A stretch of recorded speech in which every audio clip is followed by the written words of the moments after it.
Hi Madhuri, how are you? Hi Abhimanyu, I'm fine. How are you? Doing pretty well. Thank you so much for joining in today. Uh, Pleasure is mine. super, super. Uh, Sunil, maybe you could also introduce yourself quickly and set the context. Okay, Sunil seems to be having some issue on his end. So guys, we will start the session in probably just 5 minutes while everyone else join in. But Sunil, over to you. Thanks, Abhimanyu. I hope I'm visible and audible. Hi, everyone. Hi, Madhuri. Madhuri, we'll start off from the beginning. Could you walk us through early days, right? Your schooling, your graduation, and stuff like that, and then we'll pick it from there. Yeah, we can go through my schooling. So, how I started, I tell you. So, in my 12th class, in my 11th class, I selected commerce as my subject. So, I wanted to be, at that time, there was a trend because everybody wants to be a CA and everything. So, I chose commerce for 11th and 12th, and I did my graduation. But during that course, I was able to understand, no, I am not for CA, I want to do something else. So after my graduation, I completed my masters and I completed my masters in marketing. So during that duration, when I was completing my masters, so I have done a lot of internships like in HR, in marketing, in finance, and I tried every field which so that I can select that which is best for me. So eventually, my MBA is completed during the lockdown, so there are no job opportunities for the freshers. So, and especially for the marketing and sales person, there is no field work available at that point of time. So, eventually, I'll end up in a company where my job role is uh, financial analyst. And if you see, the role says it's a financial analyst, but the job description, if you go in deep, you can find out that okay, you don't have to do much work. It's like so much manual work. And if someday, if AI is developed and they have that certain ability to develop an AI in such a way that AI can replace me, so I got very afraid of it. If AI can replace me, so it is possible that I'll end up nowhere after 3 to 4 years. So I decided that I just want to do something where AI cannot replace me. So then I quit my job after having an experience of 1.5 year. Then I started searching for how many courses are there, which course suits me the best. So in a span of 3 months, I just searched for and tried to learn by myself. But because I'm not from a tech field, so I don't know much about the coding part. I don't know much about the tools required for it, how you can increase your ability to think logically when it comes to coding.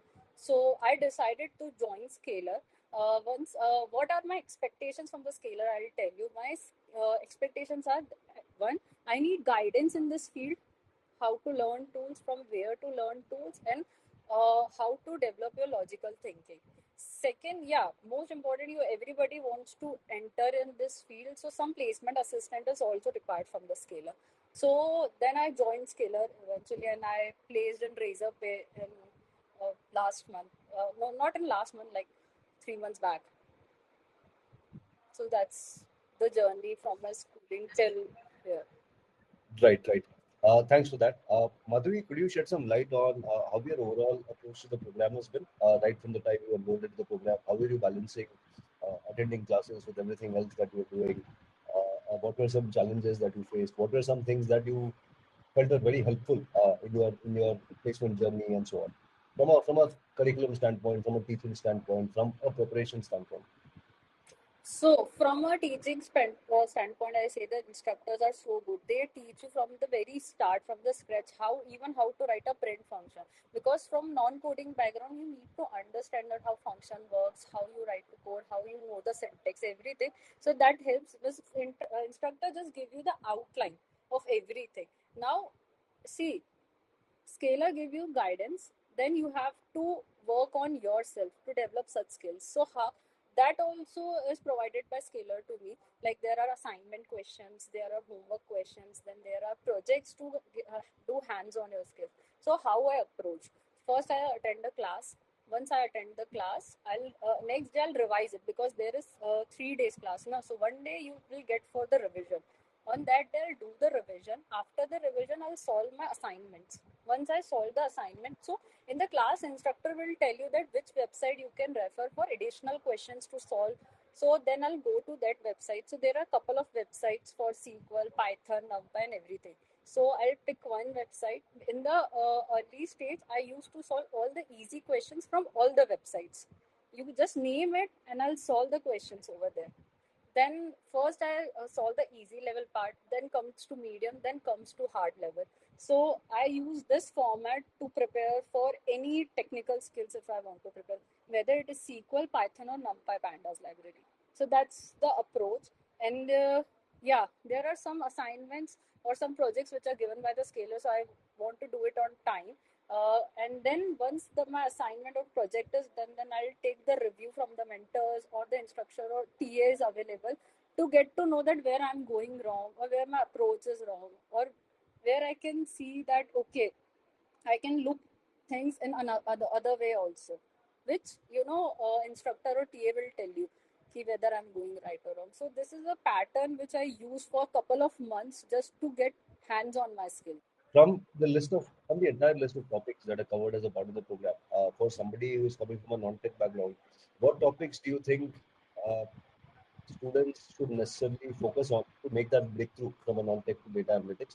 What topics do you think are super critical that people should get a complete grasp of before they apply to data analytics or transitionary roles from whatever background it is? So, if you're applying for a data analyst role, SQL is must.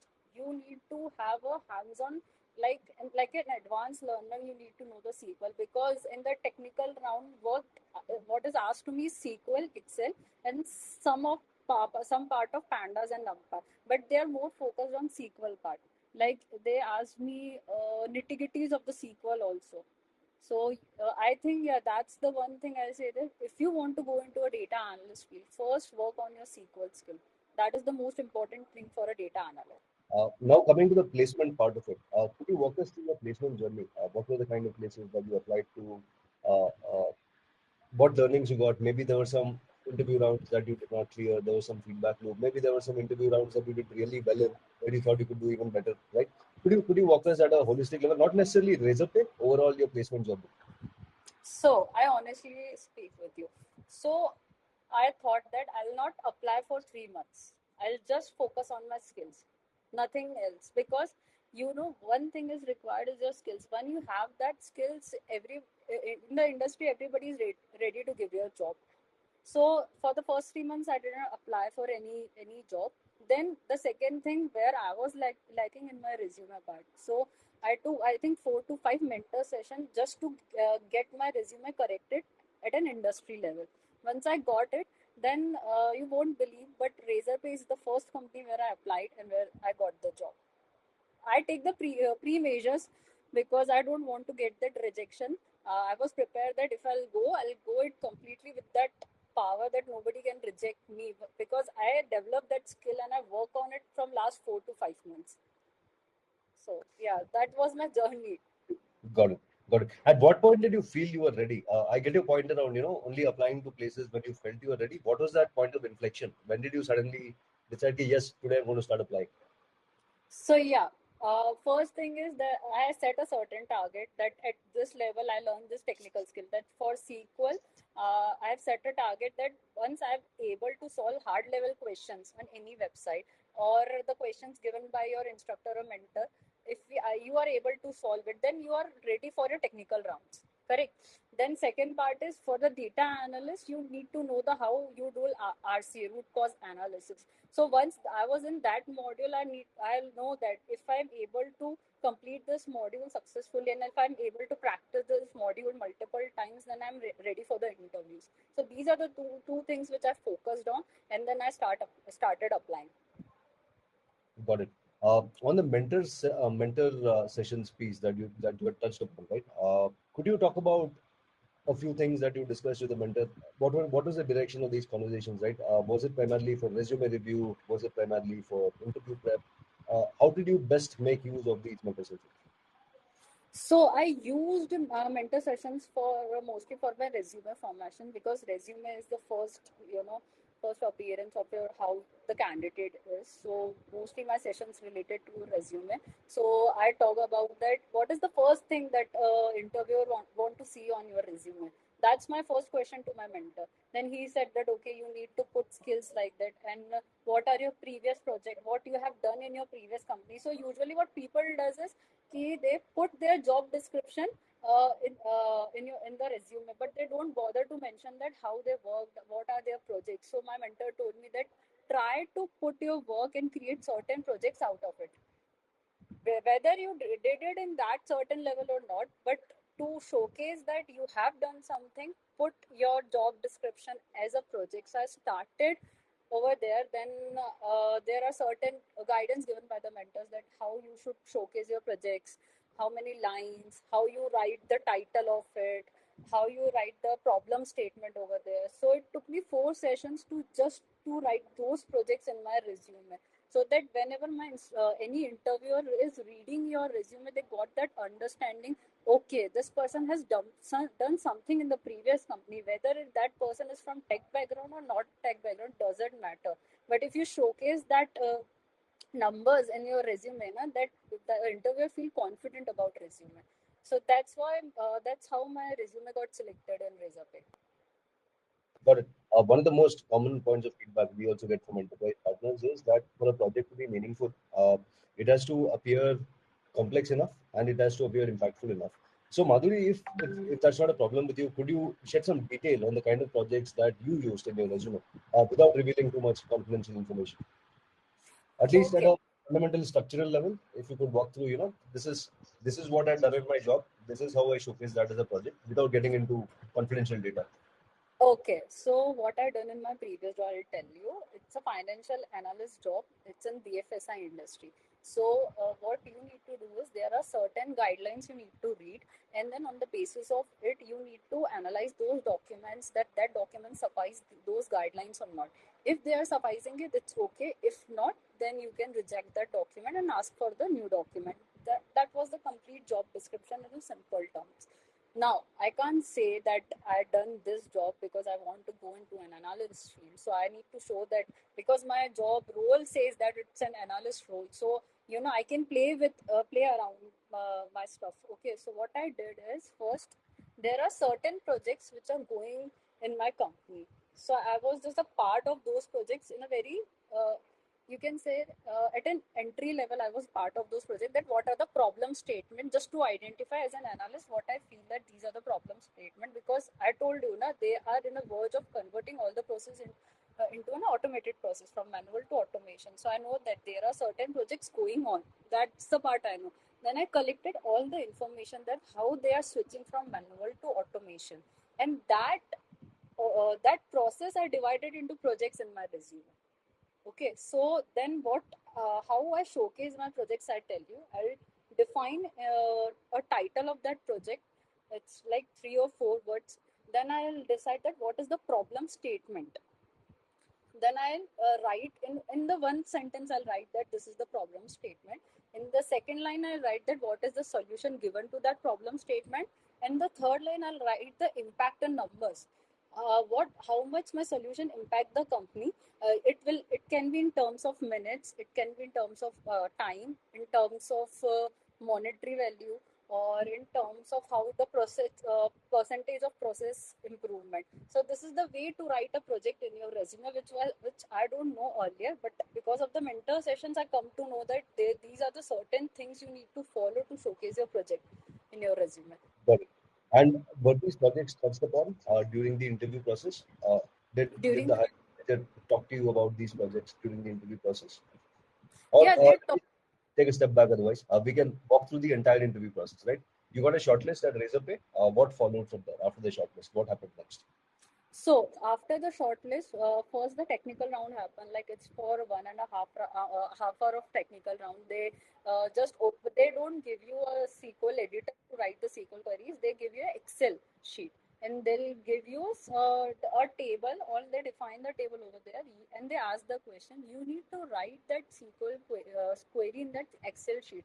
So understand one thing: you need to know the syntax in a correct way, because you don't know, because you are not able to run the queries over the Excel sheet. First thing, that is the first thing that interviewer analyze. Second thing, once the technical rounds is done, so they ask multiple questions regarding the SQL to me, and then numpys and pandas. So in the SQL, they ask for the joins, they ask for CT, they ask for how group by function works, what is the order of execution. Then they'll ask some extreme questions, that if you join this table, what are the results of this table will come. And then what is the next question they ask me, that if you are able to write this query in SQL, are you able to create a function from the Excel to write this same query and get the result. So these are the technical questions which are asked to me. Then moving to the second round, that is an RCA round. In the RCA round, they give some certain situations, like for example, you can say that there is a manufacturer who is manufacturing candies and stuff, but the sale is dropped by, let's say, 10%. So can you analyze that why there is a drop in the sales? So these kind of questions they ask you, some tricky questions they ask. And in the third round also, they ask me RC about this kind of questions. So this is the overall journey in the Razorpay in all the interview rounds. Right. The RC on the RCA piece, I'm guessing it's about converting a business problem into a data science problem, right? Correct. What were your takeaways from there? Did you think did you, do you think that is something that people should do as a part of their interview prep so that they can fare better in these rounds? Because the technical round is usually covered, most people cover as a part of the curriculum and so on, right? And the sort of thinking starts coming in these RCA rounds. Do you have any tips from your side on how to crack these RCA rounds? Yeah, because while I was giving the interviews, and when I started giving interviews, that is the same question I asked my mentor, because I don't know any particular site which helps you how to do RC and things. So mentor told me that you can go and ask ChatGPT, that write some questions that can be asked in the RC by the companies, and then the ChatGPT will give you certain logic that you can follow these kind of steps to reach to a conclusion. So like I practiced around 20 to 30 RCA questions through ChatGPT, and once I'm sure that I'm able to do this, then I'll switch to my second round. So it was the company asked me that when you are ready for the second round of interview, and they told me that the second round of interview contains this types of questions, so you can prepare before giving the interview. So after 2 days, I was ready to give. I was ready for the second round. So that's how I prepare for it. And yeah, one should prepare for RCA round, because at this level, the company is able to know that are you able to think from a business point of view, because they just don't want you to think according to a data analyst problem. They also need you to concern all the factors involved in a business while you are doing analysis. Then you are able to solve a business problem. Got it.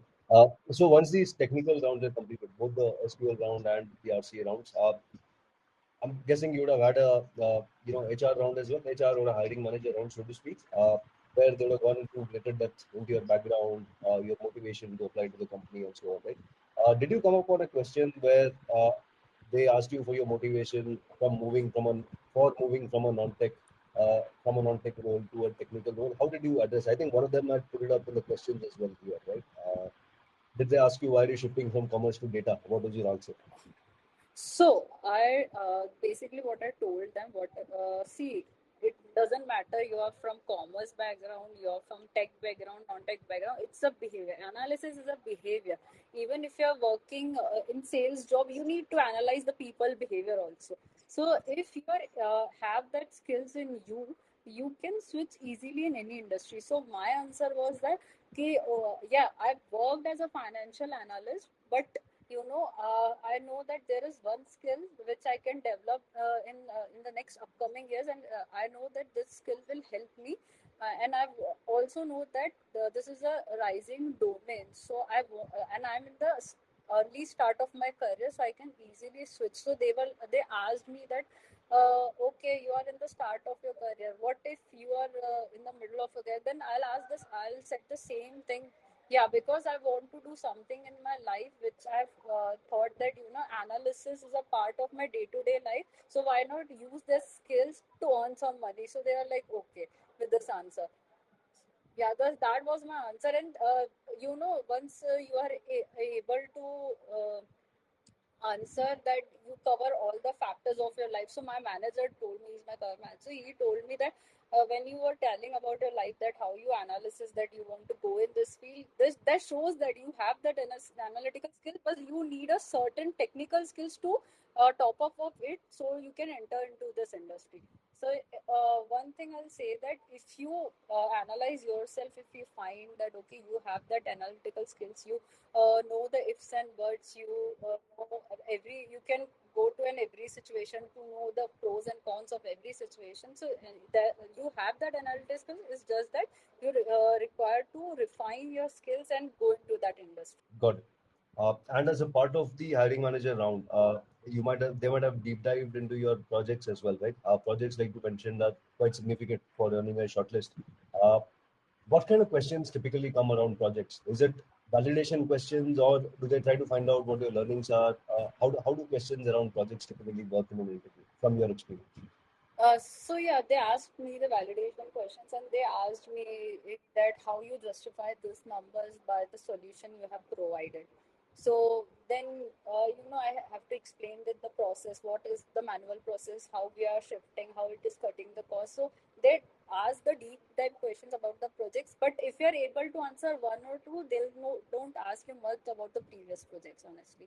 It's just that you need to be confident about that whatever you are saying is correct, because they don't know what you did in your previous company. You only know what you did in your, so you should be confident in the interview while telling that okay, this is what I have done, and this was the result. What are the solutions that I given previously? Just be confident about your projects. Got it. Uh, Madhuri, now moving on to what you currently do at Razorpay. What does a day typically look like? What are the kind of what does your job look like? So what is let's say in the start I have a meeting with our manager, so they'll tell you have to tell them what we'll do for the rest of the day.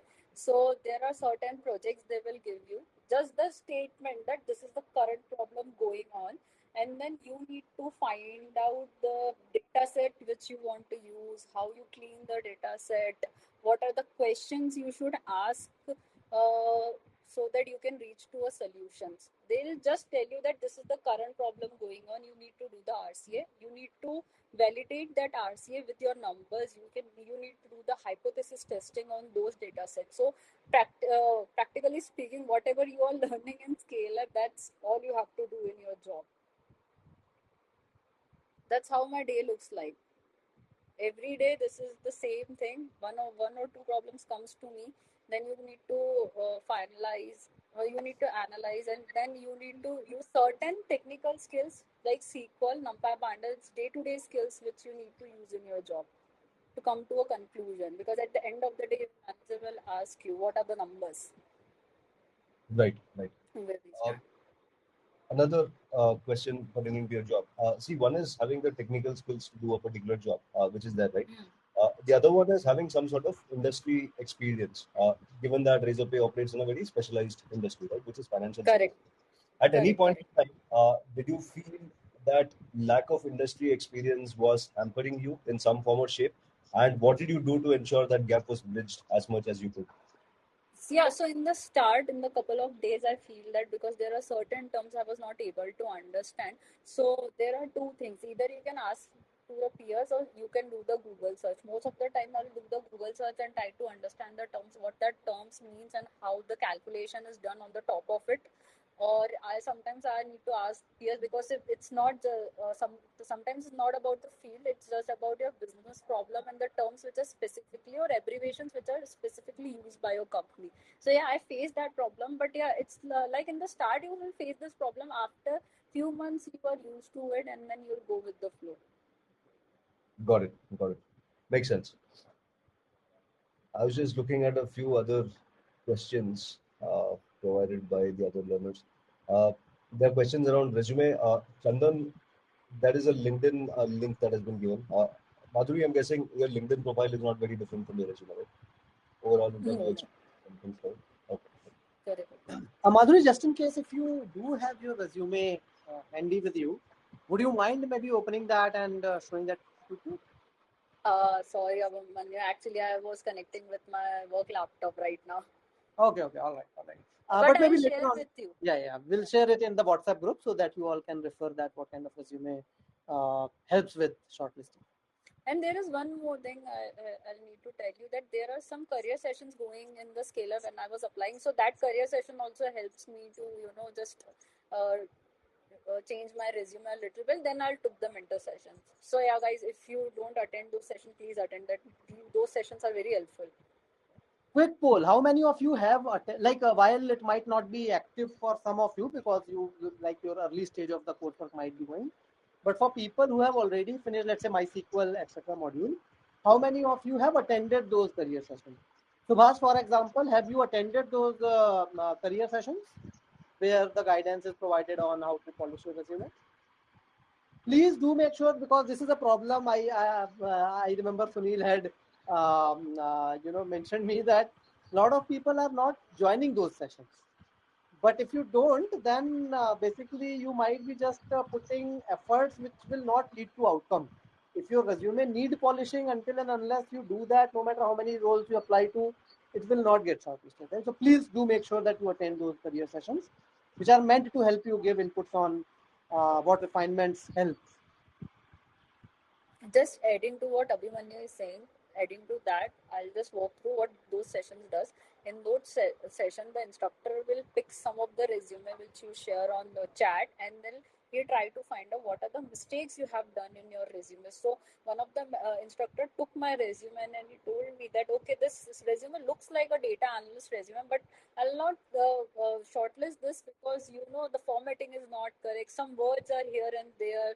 I'll just highlighted the wrong words. So try to attend those sessions, and if the instructor will pick your resume, you will come to know that, okay, these are the things I need to correct in my resume, and that helps a lot in those sessions. Question from Ashwin: how to apply for a BA or DS job if a person already has experience in other fields with 5 years of total experience? In which category should I apply, whether fresher or experienced? Right, Ashwin, just one point. This is similar to what Madhuri had mentioned as well. Identifying those aspects of your job where there was some analysis involved in some form or shape, and showcasing those aspects in your CV is probably a good start. Madhuri, if you would like to add on to this. Yeah, so I'll tell you one thing. If you're going after having 5 years or 6 years of experience, what generally industry does is they will give you some kind of entry low role, or more than just one or two scales up, and they give you a role. But yeah, they will give you the package increment from the previous job you have. So some companies does that. So I'll suggest you just get an entry in this field first. Then if you once you excel your skills in the real job, it's very easy to switch. It's very easy to go in this career. But always remember, I know that 5 years of experience and after changing, it's a very difficult task. But entry, if you're going at an entry level, it's also good because you don't have that business domain knowledge. You don't much know about the real data set, how real data set works, how you need to do analyze. So right now, what we are doing is some of refined data set. The problems are already defined, or I know that you'll get from here help from here and there. But in the business domain, when you comes into the actual job role, you need to get certain amount of experience to go on a higher level in this field also. If you're getting a good package at an entry level, accept it and start your career in data analyst. Got it. Question from Subhash on money recession and no idea. Uh, Question from Kushal: did you mention the scalar case studies in your resume, or did you create your own personal projects? So I'll say that from the scalar, if you're applying a job role, everybody mentions it. So your resume is not unique. So if you want to make your resume unique, try to mention personal project instead of scalar's project. Use scalar projects as for your practice, and if you are creating some personal projects, don't mention about that it's a Kaggle project. Don't mention that the data set is from Kaggle.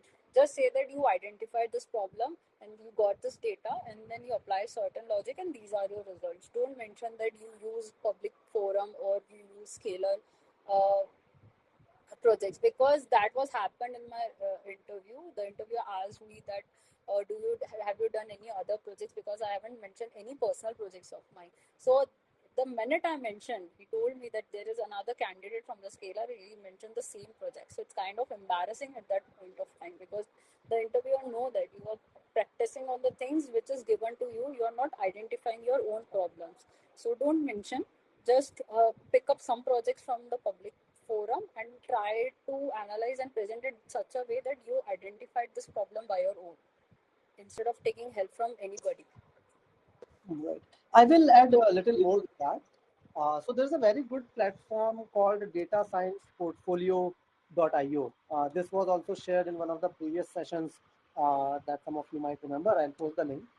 On this platform, you can see, so generally this platform could be used for two different purposes. One is, of course, you can build your own portfolio. Quick check to all of you, how many of you do have a portfolio as of today? You know, a public link where you can list out all the projects that you have built. Give me a thumbs up or thumbs down. Very few have, right? This was shared, if I remember correctly, I think by Aaron or someone else. But basically, creating a good portfolio here will definitely add a lot of value. Majority of people don't have a portfolio. Create a portfolio, right? And not only creating your own portfolio, if you go on this platform, you can browse a lot of projects, right? So just scrolling through them, sometimes we get this mental block that, right? What project do I build, right? But just read through all these projects, it will give you a lot of ideas that what kind of projects you could do, right? So basically, as Madhuri said, that you are learning through case studies, okay to mention them until you build some personalized custom projects, unique project, which is just your own idea. But those definitely add a lot of value when it is a unique project genuinely built by you. Madhuri, please. One more thing, you are saying, what project should we pick? So if you are in a sales domain, if you are in finance domain, just pick those projects. It helps a lot to clarify that okay, you are working in this field, then you converted or you identified that problem in that field, and now you are putting it as a data analyst problem.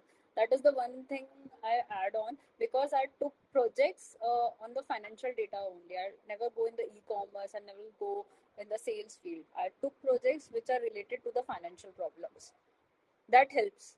And they'll tell them that okay, if you're working in a different field and if you're not a non-tech background, but you identified those problems and you try to solve them personally with your own projects. Got it. Question from Aritra. I'm in my career gap 3 years. I left my last job in 2021 to start my own business, but unfortunately that didn't work out. Currently, ML module is going on. What kind of jobs should I apply? DA, BA, or any? Aritra, I think it's a matter of how prepared you feel at a given point of time, right? Similar to what Madhuri had mentioned as well. She started applying to jobs when she thought she was ready to apply to jobs, right? And it's about going all the way once you think you're ready. From an eligibility standpoint, Aritra, if you're done with Python libraries, SQL, and BA fundamentals, you should be able to access jobs at Careers Hub. But make sure you apply to a job when you're ready, right? When you're ready to take on interviews and when you think you're at a good standpoint to take on interviews. And so, Madhuri, in case you want to update this. So just adding to your point, I also have a 1.5 years of careers gap.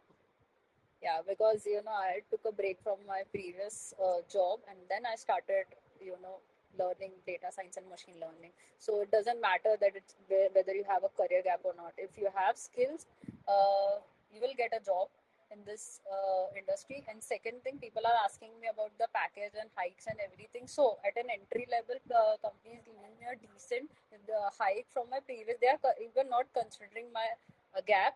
They just ask me that what is your previous package, and they give me a hike on that basis. So don't worry about it. If you have skills, you will get a job, you will get a hike, you will get an entry level job, but it is fine.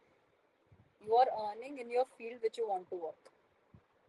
I will just add one more thing to it. That guys, let's say career gap, background, like there are plenty example, even Madhuri being one, that it is not a blocker. Generally, what becomes a blocker is that when we create, in a way, in our mind, if we create as reasons that, let's say if I go into an interview, I get rejected, let's say I didn't hear back from the company, I can process that event in two ways.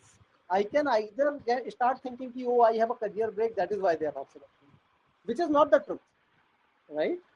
And but when we think that, it hides away what you need to learn. It hides away what mistake you are making in the interview that you need to work upon.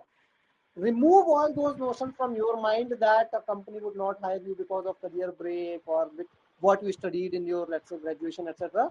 Because truth is, fact is that company is looking for whether you can do what they need you to do. Right? So even if we are getting rejected, we have to reflect that what mistake we might have made in the assessment or in the interview, not hiding behind the excuse that I have career break, that's why they are not. Okay?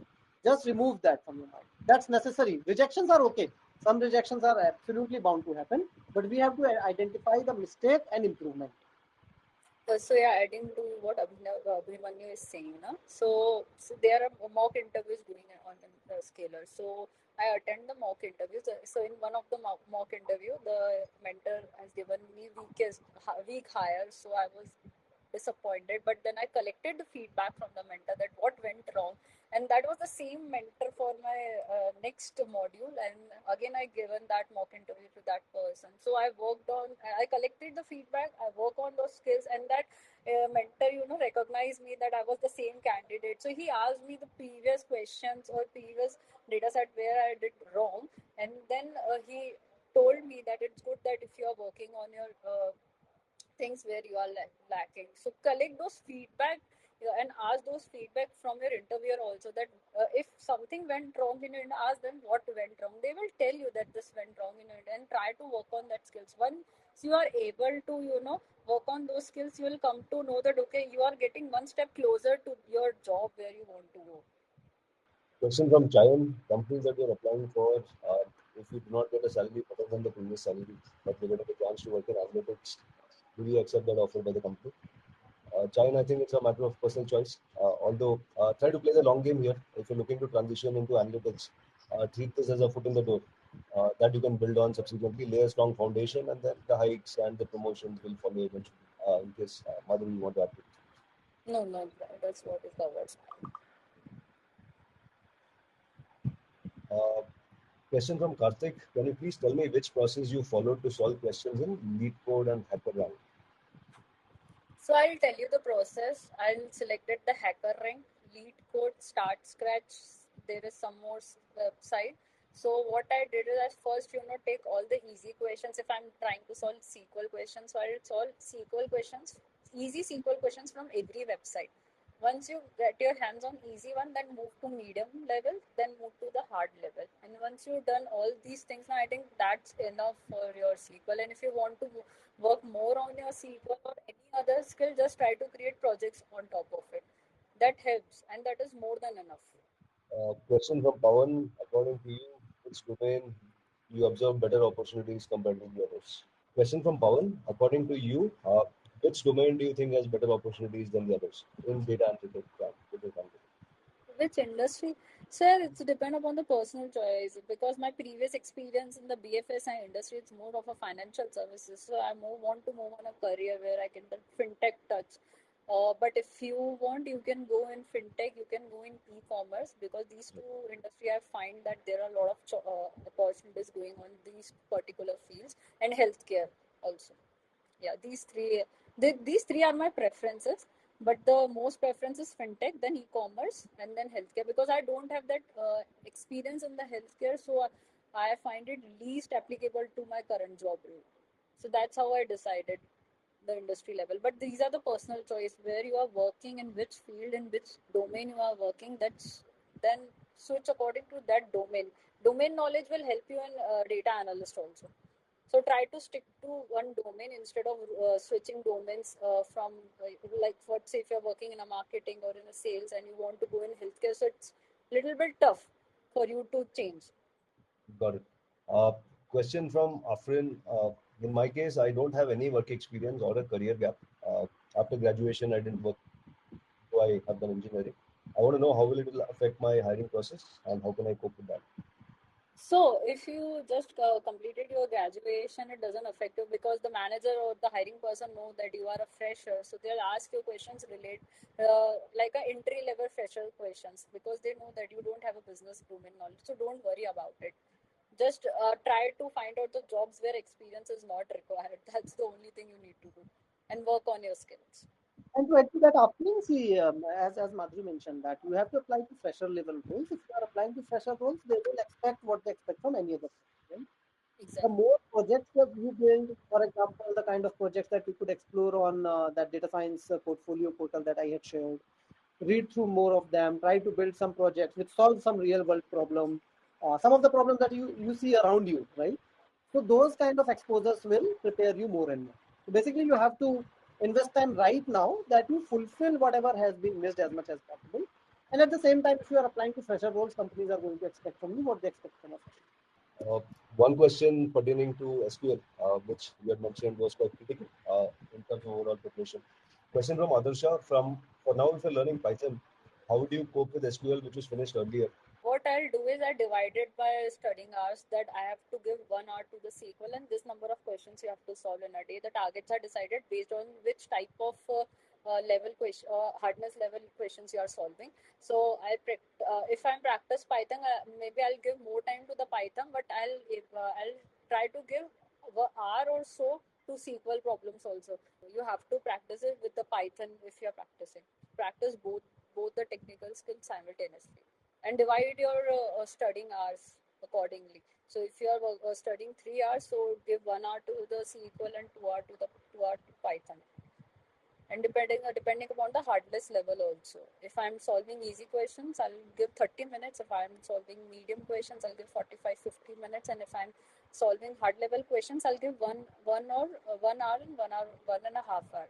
That's how I decided that I want to work on both the skills simultaneously. And on the SQL piece, similar question. Could you suggest a good website for practicing SQL? So Data Lemur is there. Hacker rank is there, LeetCode is there. What else you need? Or start scratch something. I don't remember the name, but yeah, these are the 4 websites I use for the practicing. And these are the only good websites. Apart from there are a lot of SQL website you can go and search. But yeah, if you are able to solve the questions from these website, it helps you a lot. Right. Question from Karthik, sort of existential question. But small company with high salary or big company with low salary, which one is better? If you are in the early stage of your career, small company with high salary because you get the knowledge of business, you will able to do more projects and you will get the accountability of your projects. While in the big company, it's not that easy. Sometimes they have tell you everything. They tell you the guidelines, even the documentation and everything. You have to work according to it, and you don't use your much brain because the job roles are so much divided and there are m numbers of people working on those projects. So I'll say that small company with a high salary because in the small company you can use a multiple skill to do a certain project any day. In the start of the career, I'll prefer that. Uh, Regarding course management, question from Sayali, and there are one or two similar questions to this as well. How to manage time with course assignments, module tests, case studies, along with working for a startup, which takes about 9 to 10 hours almost every day.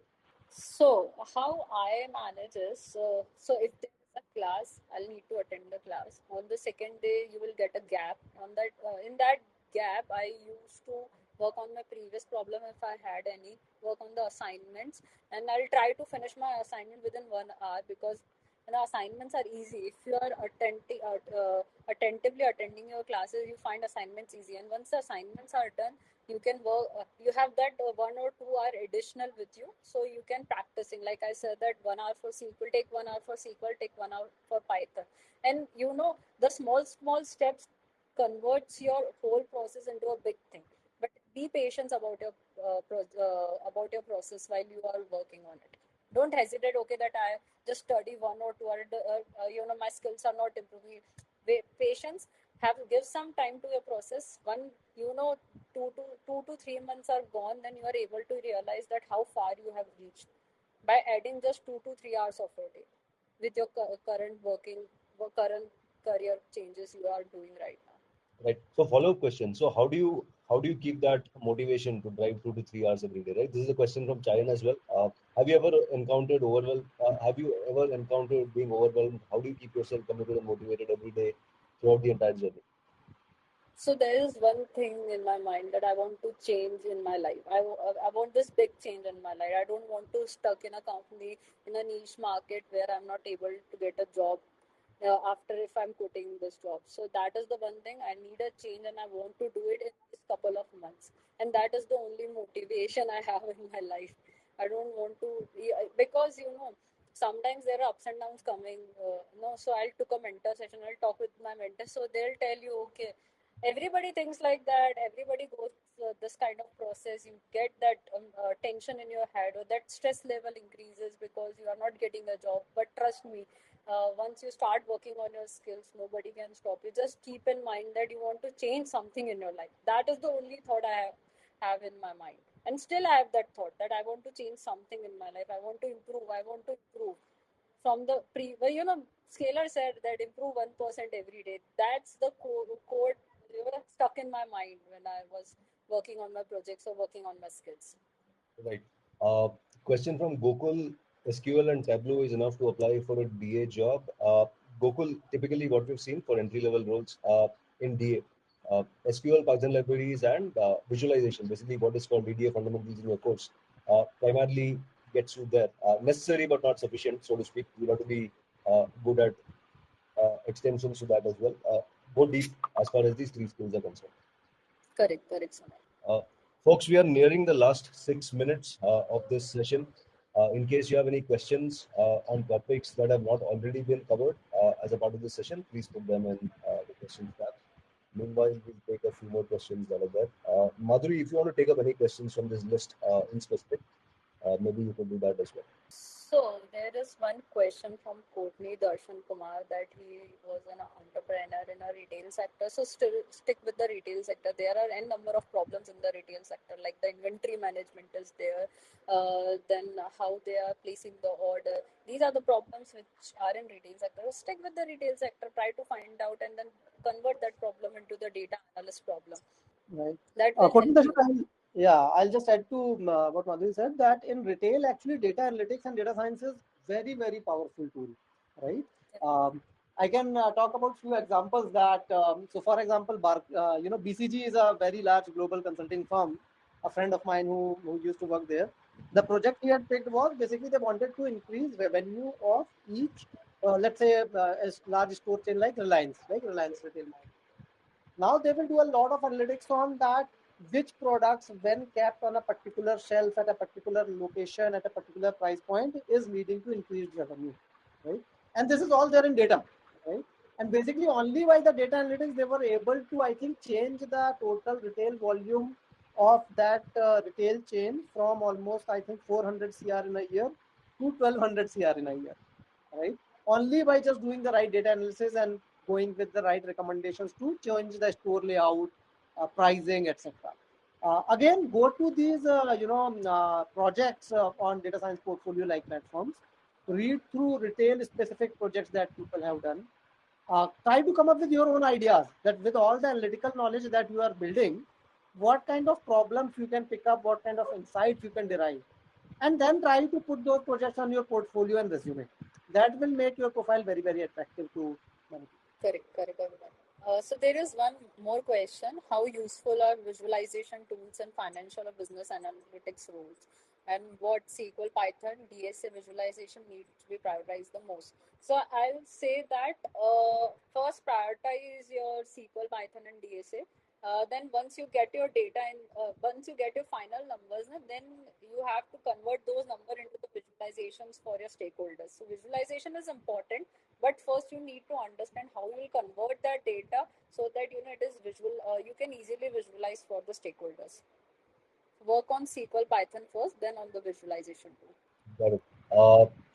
So folks have a class at 4 p.m. today. Madhuri, thanks a lot for doing this session today. Are there any parting thoughts from your side? Anything that you want to reiterate as a key takeaway from the session today? Yeah, so there are two things I would say, that practice and practice. So that will help you. And second, keep yourself motivated. I know that this time, stress levels are increasing and everything is going on in your life, but believe in yourself. And if you have these two things with you, it's easy for you to switch careers or easy for you to go into a new job if you're in the same domain. So focus on these two things and everything will come to you. Abhimanyu, anything from your side as we wrap this up? Right, just one thing, I have added the link to data science portfolio here as well. Very good platform, explore that. And someone had requested if we could do a walkthrough of that. We do have a lot of alumni learners who have actually built this very fantastic portfolio on this platform also. Maybe what we would do is in the next session that we do next Sunday, we will see like if one of them can join and do their own portfolio walkthrough instead of me doing it. Right? It's coming from the person who has built it directly is best. So we'll do it next session. Meanwhile, all of you, what I would recommend is explore this platform, read about these projects, try to come up with ideas that what could you build using the knowledge that you have. Super. All the best, everyone. So I hope the session was useful for you all. And given in next 1 minute for some of you that Tableau session starts. So go ahead, keep learning, keep growing.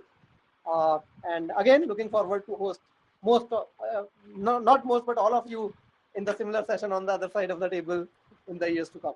All the best. Thank you, Abhimanyu. Thank you for sharing that data science portfolio link because I'm still a student of Scalar. I'm still pursuing my goal. So and I think, one more very, very important thing guys is often we see that, getting into analytics role as the success and end. It's not. It's the starting point. Right? Once you get into that role, then there will be so much more you will have to keep learning and then not only survive but thrive at the job. To understand that it's a lifelong journey to keep learning and keep learning. All right, guys, take care. Have a great weekend. Bye-bye. Bye. Thank you, Abhimanyu. Thank you. Thanks. Check out Scalar's masterclass by industry leading experts only on Scalar's event page. Link is in the description below.